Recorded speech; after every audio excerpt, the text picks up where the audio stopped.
Halo semuanya, perkenalkan nama saya Usman. Nah, saya di sini bersama teman-teman saya, yaitu Mas Afif, Mas Joshua, dan Mas Eka. Kali ini kami akan membahas strategi manajemen dari sebuah usaha kuliner yang keren banget. Namanya Warung Makan Karoma, milik teman saya, Afif, yang bernama Mas Hudi. Nah, warung makan ini didirikan pada tahun 2019. Warung makan ini terinspirasi dari masakan ibunya sendiri, teman-teman, yaitu konsepnya yang simple, masakan rumahan yang enak, terjangkau, dan praktis. Pas banget deh kalau buat mahasiswa-mahasiswa yang ada di Jogja ini. Nah, saat ini tujuan jangka pendeknya adalah memperkuat modal dan manajemen, tapi visinya jauh lebih besar, teman-teman, yaitu membangun sistem bisnis yang solid agar bisa punya banyak cabang. Kunci untuk mencapainya itu yaitu adalah mereka mengutamakan kejujuran dan konsistensi tinggi dalam menjaga rasa dan pelayanannya. Oke teman-teman, setelah kenal latar belakangnya, sekarang kita masuk ke bedah bisnisnya lewat analisis SWOT. Kita akan mulai dari faktor internal, yaitu kekuatan dan kelemahannya. Oke, yang pertama, dari sisi kekuatan, dari tabel ini kita bisa lihat kekuatan utama warung Karoma ada pada harga yang sangat terjangkau dibanding warung sekitarnya. Dengan nilai 4 dan proses pelayanan yang sangat cepat dengan nilai 4 juga. Untuk total skor pada kekuatan ini adalah 330. Oke, selanjutnya pada sisi kelemahan, yang perlu dibenahi, kelemahan dengan bobot paling signifikan adalah kurangnya promosi melalui media sosial dengan nilai 1, dan sistem promosi yang masih tradisional, serta sistem operasional seperti manajemen stok dan pencatatan keuangan juga masih dilakukan secara manual dengan nilai 2. Untuk total skor kelemahan ini 185.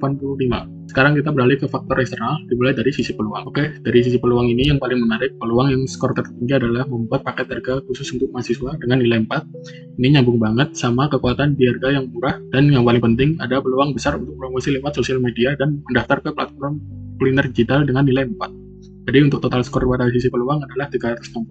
Oke, yang terakhir dari sisi ancaman, yang harus diwaspadai ancaman dengan bobot tertinggi adalah isu terkait kebersihan dan kesehatan lokasi warung.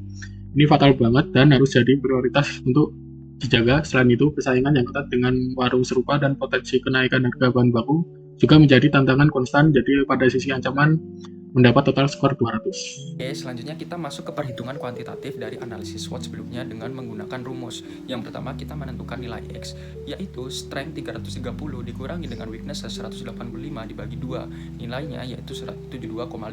Selanjutnya untuk nilai Y, yaitu opportunities 360 dikurangi dengan threats 200 dibagi 2, nilainya adalah 80. Maka hasilnya adalah nilai X 72,5 dan nilai Y adalah 80. Hasil ini menunjukkan bahwa warung makan Karoma berada atau terletak di kuadran 1, yang menandakan posisi internal yang kuat dan lingkungan eksternal yang mendukung. Kondisi ini merekomendasikan penerapan strategi ekspansi yang agresif, bertumbuh, berkembang dengan memanfaatkan kekuatan yang dimilikinya, serta memanfaatkan peluang sebaik mungkin. Baik teman-teman, sebagai penutup, mari kita simpulkan seluruh analisis kita.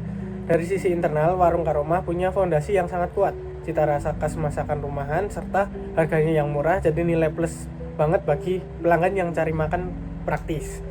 Namun, kelemahan seperti manajemen yang masih manual dan promosi yang belum digital menjadikan PR penting untuk mengembangkan usaha ke depannya. Namun, kabar baiknya saat ini kita melihat peluang seperti promosi digital.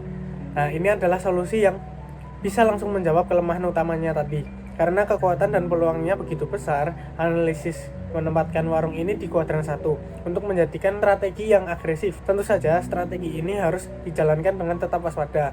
Ancaman terkait isu kebersihan juga perlu diperhatikan dan harus jadi prioritas utama di samping tantangan konstan seperti persaingan yang ketat dan kenaikan harga bahan baku. Jadi kesimpulannya sangat jelas, warung Karoma harus fokus pada pengembangan ekspansi. Caranya dengan memanfaatkan kekuatan rasa dan harga untuk merebut peluang digital sambil terus membenahi manajemen internal dan menjaga kualitas tanpa kompromi.